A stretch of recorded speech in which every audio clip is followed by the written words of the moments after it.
Om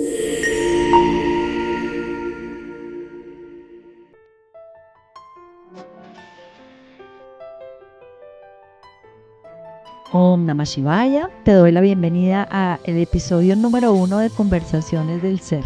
Mi nombre es Ishvari y hoy voy a compartir contigo mi reflexión sobre el poder de la voz.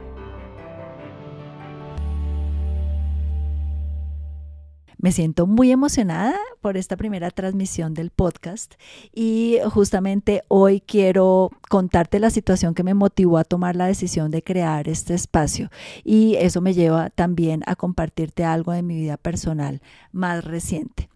Hace exactamente 6 meses me encontraron un tumor canceroso en el apéndice. Tuve la fortuna de que la institución y el cuerpo médico que me atendieron en ese momento hicieron todo lo posible para realizarme el tratamiento curativo de esta situación a los 5 días de haberla encontrado. Me hicieron un procedimiento bastante complejo, una operación de abdomen abierto. Esta circunstancia, como se imaginarán, no fue sencilla. Además, la cirugía requirió intubación porque duró 17 horas.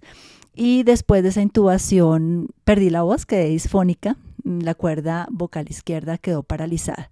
Esta situación me hizo valorar muchísimo mi voz como instrumento para el cumplimiento de mi propósito y de expansión, de expresión de mi ser interior, porque ya llevaba 4 años dedicada casi 100% de mi tiempo a la enseñanza del yoga, y por supuesto el uso de la voz es fundamental para realizar esta actividad. En ese momento mi expectativa era superar el periodo de hospitalización y de recuperación de las funciones primordiales de mi cuerpo para retomar las clases tan pronto como fuera posible. Yo contaba con mi voz para seguir enseñando, dando las instrucciones de manera lo más clara que fuese posible, para no requerir mucho movimiento de mi cuerpo, que en ese momento y por varios meses se iba a ver limitado, principalmente por el dolor. Así que pues esta idea de retomar las clases prontamente se vio frustrada por la paralización de la cuerda vocal. Los médicos me indicaron que necesitaba 3 meses de terapia y que si en ese periodo de tiempo la voz no se recuperaba, era muy probable que se requiriera una nueva cirugía. Así las cosas, inicié la terapia de la voz, honestamente sin ver muchos avances, y aproximadamente un mes después tuve que regresar al hospital por una obstrucción intestinal y fue necesario que me realizaran una nueva cirugía. Este procedimiento también necesitaba intubación, así que le solicité explícitamente a las anestesiólogas cuidado extra para evitar mayores afectaciones de mi voz. Habiendo salido de esta cirugía, cuando recuperé la conciencia, milagrosamente había recuperado la voz. Realmente fue algo inexplicable para los doctores, que ni siquiera tenían la certeza en primera instancia de que la cuerda vocal se hubiese paralizado por la primera intubación, así que pues mucho menos sabían por qué se había vuelto a activar en este momento.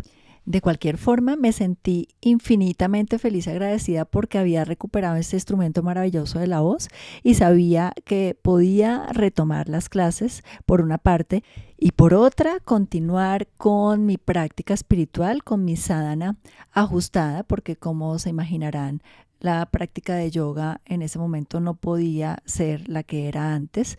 Era para mí muy difícil practicar posturas, las condiciones de mi cuerpo no me lo permitían. Tampoco podía practicar pranayama, los ejercicios de respiración yógicos, porque la capacidad de mis pulmones quedó muy limitada por la herida del abdomen, por unas perforaciones que me hicieron también en los pulmones para protegerlos durante la cirugía, que fueron realmente muy, muy dolorosas. Entonces, de respirar y cualquier movimiento de la caja torácica era bastante difícil. Así las cosas, desde inclusive antes de la cirugía, los días previos a la intervención, mi práctica se enfocó en la meditación. Fue algo que hice durante muchas horas al día y que les cuento que resultó ser muy efectiva para el control del dolor, para el control de las emociones, para tener una perspectiva positiva, muy en gratitud y propositiva a esta situación que me presentó la vida. Tal vez en algún momento les cuente un poquito más sobre este tema. Y además de la meditación, también dedicaba una parte importante del día a escuchar el canto de mantras y a escuchar las enseñanzas de los maestros sobre la filosofía del yoga, sobre cómo aplicar sus principios en la vida práctica, que es algo que pues siempre me ha nutrido muchísimo y sigo realizando hasta la fecha. En ese momento me surgió el deseo de adquirir un armonio, que es un instrumento parecido a un acordeón, tal vez. Tiene teclas y tiene fuelle, que se utiliza muchísimo para acompañar el canto de los mantras en las sesiones de Kirtan y profundizar un poco más en esa práctica, realmente atreverme a cantar, a utilizar mi voz sin miedo y sin una cantidad de prejuicios que en los últimos meses me di cuenta que tenía con respecto a el kirtan, al canto. Yo les confieso que la primera vez que escuché los cantos de mantras me sentí muy incómoda. Eso fue en 2016 cuando realicé mi entrenamiento como profesora de yoga en India. Era algo que yo no entendía. Además, los cantos tradicionales se hacen en sánscrito, que es una lengua muy antigua que se utiliza muchísimo para transmitir el conocimiento del yoga. Entonces, pues yo no entendía absolutamente nada, no sabía qué estábamos cantando ni por qué lo estábamos cantando. Y durante los primeros años de mi práctica, eso era algo que tenía al margen. Realmente yo me dedicaba a la práctica de posturas, de pranayama, inclusive al principio pues tampoco practicaba mucha meditación. También otro día les contaré un poquito más sobre este tema, que es fascinante y sumamente transformador.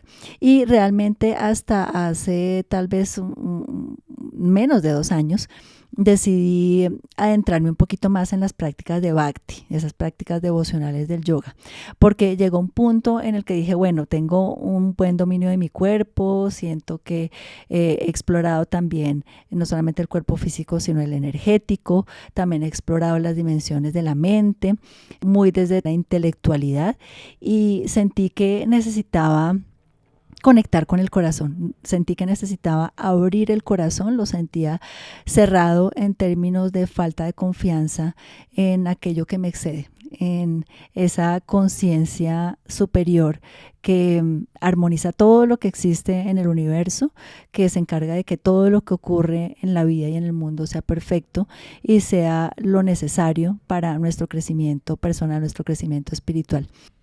Justamente en ese momento me enteré de que el ashram de yoga de Shivananda en Francia estaba abriendo un programa de profundización en Bhakti Yoga y sin duda me inscribí para profundizar en ese camino maravilloso.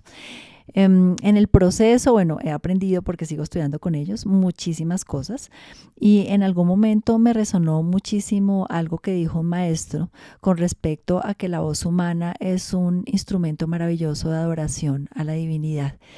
Y en ese momento me di cuenta de que cuando cantamos mantras, no lo hacemos como un espectáculo, como una muestra artística para los otros, no es un concierto, es una práctica que hacemos para nosotros mismos, como la meditación, para conectar desde el corazón con esa conciencia superior. Entendiendo esto, quise comenzar una práctica de Bhakti, de Kirtan más activa, no solamente respondiendo los cantos que otros dirigían o escuchando, sino cantando yo, liderando, superando la pena de utilizar mi voz poco entrenada y también los prejuicios de lo que pudieran pensar los demás. Siento que esa era una proyección de mi propia falta de confianza, de mis propios prejuicios, y tuve la maravillosa oportunidad de compartir por primera vez el liderazgo de cantos de Kirtan en un retiro que realicé solo 3 meses antes de todo este episodio de la cirugía que les comenté, obteniendo una respuesta muy hermosa de parte del grupo, una conexión más profunda con los participantes y con una energía de esa alegría sutil y reconfortante que se siente como cuando recibes un abrazo de alguien a quien amas. Ese es el efecto del Bhakti y del canto. Así que Estoy en ese camino, todavía sigo superando las inseguridades y la falta de destreza propias de un principiante, no obstante con la confianza de que en la medida en que siga practicando, practicando y practicando, mejoraré en esas destrezas y mientras tanto pues me gozo el camino porque indiscutiblemente sin importar cuántas veces me equivoque en la nota, cuántas veces me desafine o me descoordine, siento los efectos de el kirtan, los efectos de esos mantras maravillosos que con su vibración siento que bañan mi cuerpo, que lo purifican, que lo llenan de energía positiva, de amor para continuar el día. Esta es la primera reflexión sobre el poder de la voz que quería compartir con ustedes en este primer episodio del podcast. Y hay una segunda reflexión que tiene que ver con el poder de la palabra. La palabra o el discurso es uno de los órganos de acción que nos han sido otorgados como seres humanos y realmente tiene un poder inmenso, ya que la palabra es energía en forma de vibración con el poder de creación, de manifestación de cosas más tangibles, de situaciones, de eventos en nuestra vida. Hace unos años, cuando comencé a enseñar yoga, me di cuenta del gran impacto que tiene lo que digo. Al principio no era consciente de que estaba desencadenando cambios profundos en la vida de las personas, sino que me di cuenta meses después o incluso años cuando volví a hablar con personas que habían participado en mis clases o en los primeros retiros que ofrecí y me di cuenta de que con esa experiencia transmitiendo las enseñanzas, practicando, habían generado cambios transformadores en su vida. Y en ese momento entendí que el uso de la palabra es una gran responsabilidad, porque así como tiene el inmenso poder de construir, también tiene la poderosa posibilidad de destruir.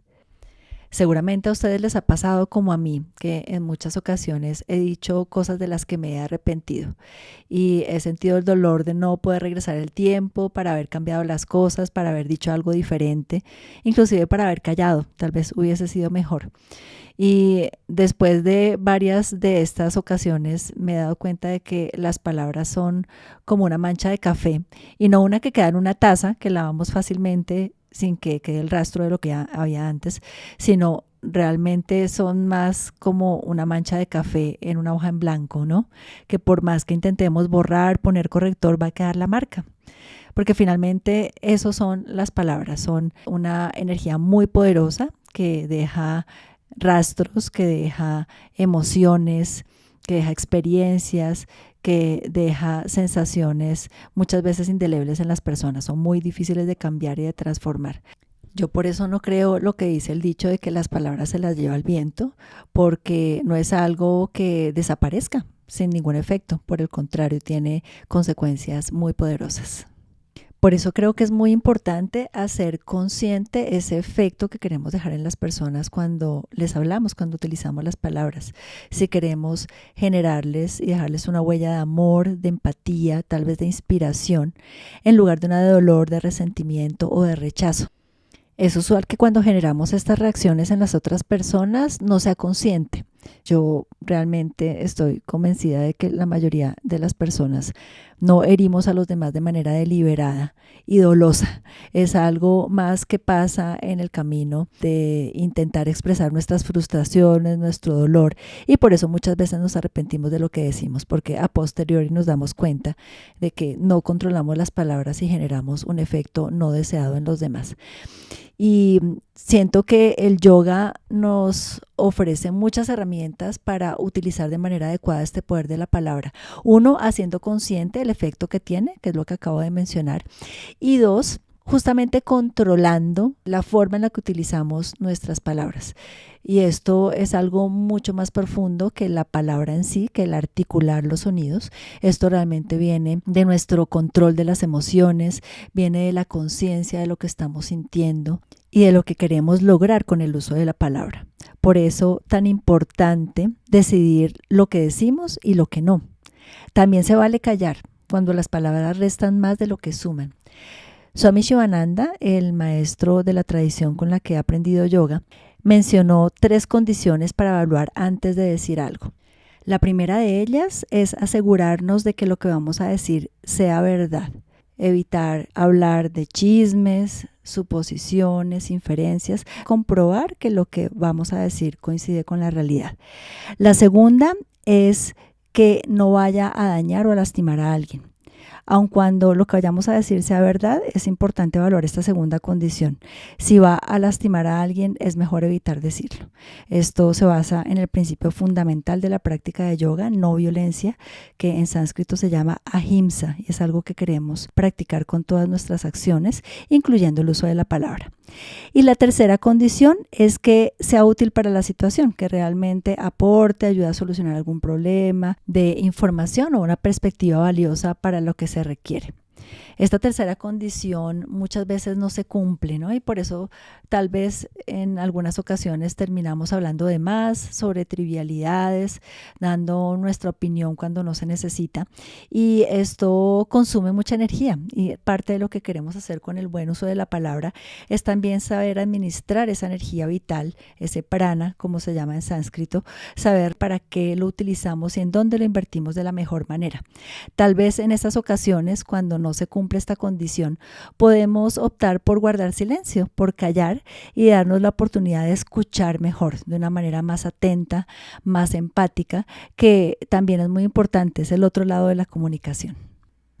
Aquí concluyo por hoy, esperando que esta reflexión haya resonado contigo y que estas enseñanzas que he recibido sean útiles para ti tanto como lo han sido para mí, a fin de discernir con mayor sabiduría el uso de tus palabras y el poder de tu voz. Y aprovechando que hoy se celebra el cumpleaños de Ganesha, de esa divinidad india con cabeza de elefante que es el removedor de obstáculos en nuestra vida espiritual, aquella representación de la paciencia, de la sabiduría, me despido cantando 3 veces el mantra en su honor. Om Gam Ganapataye Namaha. Om Gam Ganapataye Namaha. Om Gam Ganapataye Namaha.